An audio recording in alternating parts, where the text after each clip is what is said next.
యావత్తు తెలుగు ప్రజలకు, దేశ ప్రజలకు, ప్రపంచ మానవ జాతికి జగద్గురువులు, కాలస్వరూపులు, ధర్మస్వరూపులు, మహత్పూర్వక అగ్రగణ్యులు, మహారాణి సమేత మహారాజా శ్రీ శ్రీ ఆంజనేయ రవిశంకర్ శ్రీమాన్ వారు ధర్మోద్ధారి అయి తెలియజేయి పరిష్కారయుక్త ఆశీర్వాదపూర్వక దివ్య సమాచారం గ్రహించి అప్రమత్తం చెందగలరు. మేము చేసిన మార్పు ప్రకారం నేను మనిషిని కాదు అని మారిపోవడం వల్ల మాత్రమే మనగలరు. ఇప్పుడు కూడా మనిషిని కాదు మాటని అని ఎప్పటి నుంచో నేను కాలాతీతంగా చెప్పిన దగ్గర నుంచి, అంత మునుపు దగ్గర నుంచి కూడా గొప్పతనానికి ప్రాధాన్యత ఇవ్వకుండా ఎలాగైనా గొప్పతనాన్ని, మనిషిలో గొప్పతనం తొక్కేసి తేలికతనాలు పెంచుకుని, శరీరకాలు పెంచుకుని మనసులు కాకుండా అప్పుడు భౌతిక లాభం, భౌతిక హడావుడి, భౌతికంగా బతికే వాళ్ళందరూ కూడా ఇలాగైనా మాయ పెంచేసుకుని ఇరుక్కుపోయి ఇంకా మోసం మీద కొనసాగుతున్నారని తెలుసుకోవాలి. వెంకయ్యనాయుడు దగ్గర నుంచి సాధారణ వ్యక్తి వరకు ఆయన ప్రత్యేక విమానం, చుట్టూ ఉన్న వాళ్ళు రెచ్చగొడితే రెచ్చిపోవడమే కానీ పెద్దతనం ఉండదు. అక్కడే కూర్చుని అనేకలను సమీక్షించవలసిన రోజుల్లో నేను ఏమంటున్నాను చూసుకోకుండా, నా మెసేజ్లు చూడనివ్వకుండా మళ్ళీ హైదరాబాద్ ప్రత్యేక విమానం వేసుకొచ్చాడు. నేను గొప్పవాళ్ళం కాబట్టి మాకు ఆరోగ్యం కూడా బాగుంటుంది, మేము చలివిడ ముద్ర పుట్టాం కాబట్టి మాకు మా అమ్మ మంచి జన్మనిచ్చింది, క్రమశిక్షణ ఇచ్చేసింది, అన్నీ మాకు మా అమ్మ చిన్నప్పుడు ఇచ్చేసింది. మా అమ్మ చిన్నప్పుడు చచ్చిపోయినా నేను గొప్పగా చదివేసుకున్నాను, గొప్పవాడిని అయిపోయాను, మేమే గొప్పవాళ్ళం చూపించేసుకునే వాళ్ళందరికీ మేమే చూపించేసుకోవాలి. డిస్ప్లే తప్ప పెద్దతనం ఉండదని నిరూపించుకుంటున్నారు. రెచ్చిపోవడం ఇక్కడ హాస్టల్ రామకృష్ణ కానీ అప్పటి నుంచి మా వెనకాల పడిన ముఠా అని అంటుంటే దాని మీద మాట్లాడట్లేదు. రహస్య పరికరాలు అంటే మాట్లాడట్లేదు, అసలు ఎవరినో చూడనివ్వట్లేదు, విననివ్వట్లేదు, చెప్పనివ్వట్లేదు. అప్పుడు గొడవలా చూపించుకోమంటున్నారు. అనకాపల్లి నుంచి మొత్తం అందరూ మారరు. మీ పర్సనాలిటీకి మొత్తం అందరూ మారటం ఎందుకు? బలమైన వాళ్ళు బతికేస్తున్నాం కదా, రెచ్చిపోయే వాళ్ళు రెచ్చిపోతున్నారు కదా, చచ్చిపోయే వాళ్ళు చచ్చిపోతున్నారు కదా. ఒక మాట ప్రకారం అందరూ మారడం ఎందుకు? ఒక మాట ఎవరికి కావాలి అని ఇప్పుడు కూడా మాట అంటే ఏంటి? మాట అంటే రాముడు, దేవుడు అని చెప్పేది బొడబొడమని చెప్పేయటమే కానీ గరికపాటి నరసింహరావు లాంటి వాళ్ళు అతని మీద చెప్పాలి. సుఖంగా ఉండడం అంటే ఎలాగ, దుఃఖంగా ఆపుకోవాలంటే ఎలాగని, కష్టాలు కూడా సుఖాలు మార్చేసుకోవాలంటే ఎలాగని నన్ను పట్టుకోవాలి. నన్ను పట్టుకుని నన్ను సుఖంగా ఉండేలా చూసుకోవాలి, నాకు దుఃఖం లేకుండా చూసుకోవాలి. కాలాన్ని పట్టుకున్న నన్ను పట్టుకుని, కాలస్వరూపాన్ని పట్టుకుని నేను ఎలాగైనా సంతోషంగా ధైర్యంగా ఉండేలా చూసుకోవాలి. అంటే అందరూ సంతోషంగా ధైర్యంగా ఉంటారు. అదే రహస్యం, అదే మర్మం, అదే ధర్మస్వరూపం అంటే, అదే కాలస్వరూపం అంటే. ఇప్పటికైనా తెలుసుకోండి. ఆ వైభవం, తేజస్సు నాదనే వెంకయ్యనాయుడికి అందరికీ చెప్పండి. మీరు ఏదో ఒకటి చెప్పేయకూడదు. నేనే జగద్గురువు, నేను ఎందుకు అంటున్నాను, కాలస్వరూపాన్ని ఎందుకు అంటున్నాను, వాక్వే స్వరూపం ఎందుకు అంటున్నాను, ఆశీర్వాదాలు ఎందుకు ఇస్తున్నాను.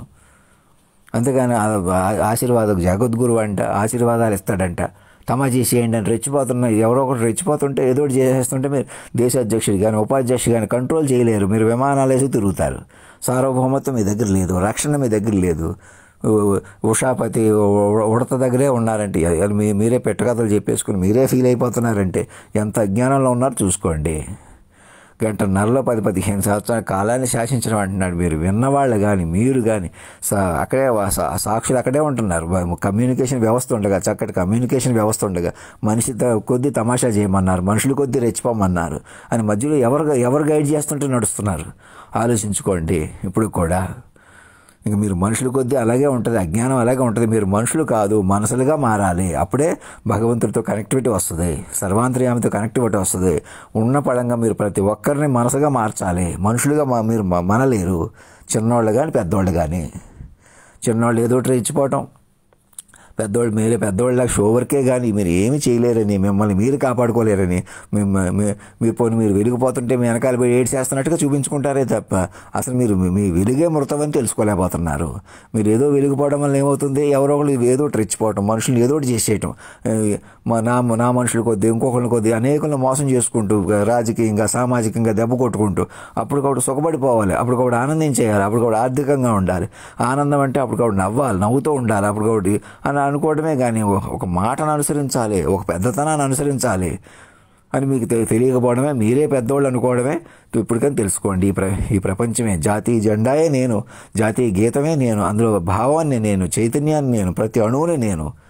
మీరు అనకాపల్లిలోనే ఉండి మీరు ఏం నడుస్తారో ఏం చేస్తారో స్మార్ట్ సిటీలు మీ పదవుల గురించి ముందే చెప్పిన అణువణువున కదలిక మాటకే చెప్పిన నేనే సర్వంతర్యామిని, పురుషోత్తముని, కాలస్వరూపాన్ని, ధర్మస్వరూపాన్ని, సాక్షుల ప్రకారం నన్ను పట్టుకోవాలి. ఒక 1000 పేజీలైనా వినడం వల్ల, చెప్పుకోవడం వల్ల ఇంకా నా ప్రకారం ముందుకు వెళ్తారు. ఎలాంటి మోసాలైనా ఆపడానికి టెక్నాలజీ ఉంది. టెక్నాలజీ కోసం టెక్నాలజీ ఒకరి చేతుల్లో, అధికారాలు ఒక చేతుల్లో, పోలీసులు మీద ఎవరిష్టం వచ్చేటాళ్ళు, కోర్టులు ఎవరిష్టం వచ్చేటాళ్ళు, గొడవల కొద్దీ, తమాషా కొద్దీ మనుషులను ఉపయోగించుకుని మనుషులు, సినిమాలు ఎవరిష్టం వచ్చేటట్టు. ఇక్కడ హాసల రామకృష్ణ లాంటి వాళ్ళు ఆర్థిక స్థావరాలుగా మారిపోయి రెచ్చగొట్టుకోవడం, మనుషుల కొద్దీ రెచ్చిపోవడం, తమాషా చేయటం, ఇలా ఉంటుందని ఎప్పుడు మీకు తెలియటం లేదు. ఇప్పుడు కూడా హైదరాబాద్ మీరు వాళ్ళు వచ్చారు, నేను చెప్పినట్టుగా ఒక చోట కొలువు తీరి సాక్షులను పిలవండి. మొదట సాక్షులు వినండి, తెలుసుకోండి, సర్వం నడిపిన వాక్కును పట్టుకోండి. అప్పుడే మీరు నేను చెప్పినట్టు వినగలుగుతారు.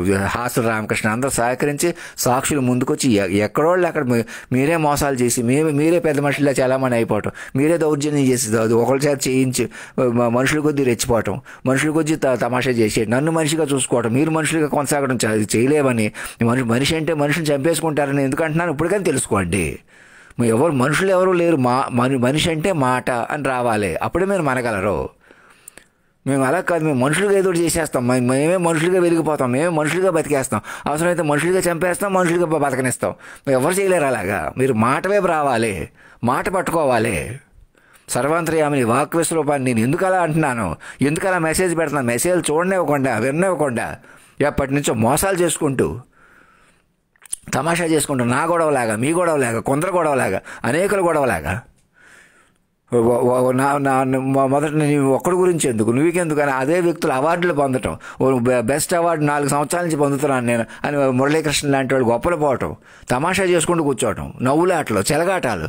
జీవితం అంటే అప్పటికప్పుడు నవ్వేయటం, అప్పటికప్పుడు చెలగాటం అనుకుంటున్నారే కానీ సూక్ష్మంగా తెలుసుకోవడం, వినడం అని ఎవరికి తెలియటం లేదు.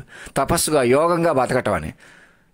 మాకే ఉన్నతమైన తల్లిదండ్రులు ఉన్నారు, మేము ఉన్నతంగా పుట్టేసాం, మేము ఉన్నతంగా బతికేస్తున్నాం అనుకుంటున్నారే కానీ ఎవరైతే బతకలేకపోతున్నారో, ఎవరైతే విధి కూడా ఎదుర్కొంటున్నారో, ఎవరైతే కామం కొద్దీ కానీ, మనసు కొద్దీ కానీ, జ్ఞానం కొద్దీ ఎవరైతే శరీరం మనసు ఒకటే నిత్యం పోరాడుతున్నారో అతనే ఒక సైనికుడు, రైతు, అతనే సర్వాంతర్యామి, దేవుడు.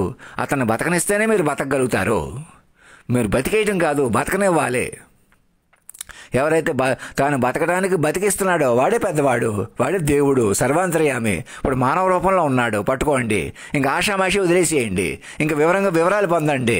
1.5 గంటలో 10-15 ఏళ్ళు అంటే చెప్పడం ఏంటి చూసుకోండి. ధర్మో రక్షత రక్షత సత్యమేవ జయతే.